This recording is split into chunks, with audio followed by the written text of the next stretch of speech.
നമസ്കാരം. മെഡിക്കൽ കോഴ കെടുത്താൻ ബി.ജെ.പി. കേന്ദ്ര നേതൃത്വം രംഗത്ത്.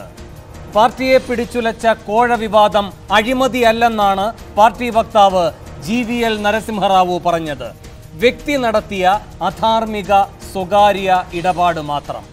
വ്യക്തി ഉന്നയിച്ച ആരോപണം അന്വേഷിക്കേണ്ടതില്ലായിരുന്നെന്നും കേന്ദ്ര നേതൃത്വം കൂസലില്ലാതെ പറയുന്നു. ഇതാണ് ബി.ജെ.പി. ഉത്തരേന്ത്യൻ പാർട്ടിക്ക് ഉത്തരം പറയേണ്ടതില്ല. പക്ഷെ അത് കേട്ട് വാലാട്ടി കുമ്മനത്തിന് കേരളത്തിലൂടെ നടക്കാം എന്ന് കരുതേണ്ട. കുടം തുറന്നു വന്ന ഭൂതം കുമ്മനത്തെ വേട്ടയാടുകയാണ്. മെഡിക്കൽ കോഴ തുടക്കം മാത്രം. എണ്ണമറ്റ അഴിമതി കഥകളാണ് ഓരോ ദിവസവും പുറത്തു വരുന്നത്, പുറത്തു വരാനിരിക്കുന്നതും.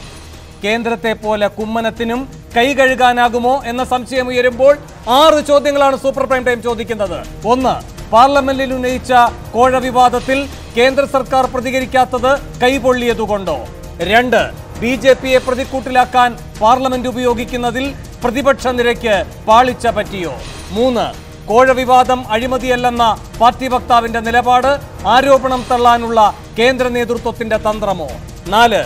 കേന്ദ്ര സർക്കാർ ഉൾപ്പെട്ട ദേശീയ കുംഭകോണമെന്ന കോടിയേരിയുടെ നിലപാട് തള്ളിക്കളയാനാകുമോ? 5. അഴിമതിയുടെ കഥകൾ അനുദിനം പുറത്തു വരുമ്പോൾ അനങ്ങാപ്പാറ നയവുമായി കുമ്മനം തുടരുമോ? 6. നേതൃയോഗത്തിനെത്തുന്നവർ വിഴുപ്പലക്കൽ തുടങ്ങിയാൽ പിടിച്ചു നിൽക്കാനാകുമോ കുമ്മനത്തിനും കൂട്ടർക്കും? ഈ ചോദ്യങ്ങൾക്കുള്ള ഉത്തരം തേടുകയാണ് സൂപ്പർ പ്രൈം ടൈം. മൗനം തുടരുമോ കുമ്മനം എന്നാണ് സൂപ്പർ പ്രൈം ടൈം ചർച്ച ചെയ്യുന്നത്. ഈ വിഷയത്തിൽ പ്രതികരിക്കാൻ ബി.ജെ.പി. സംസ്ഥാന സമിതി അംഗം KK Surendran, Deshabhimani resident editor PM Manoj, Congress നേതാവ് ജ്യോതികുമാർ ചാമക്കാല എന്നിവർ. അല്പസമയത്തിനകം ബി.ജെ.പി. കഴിഞ്ഞ ദിവസം ആരോപണത്തെ തുടർന്ന് പുറത്താക്കിയ RS വിനോദും ഈ ചർച്ചയിൽ പങ്കെടുക്കും. അഡ്വക്കേറ്റ് ജയശങ്കർ ടെലിഫോൺ ലൈനിലും പ്രതികരിക്കും.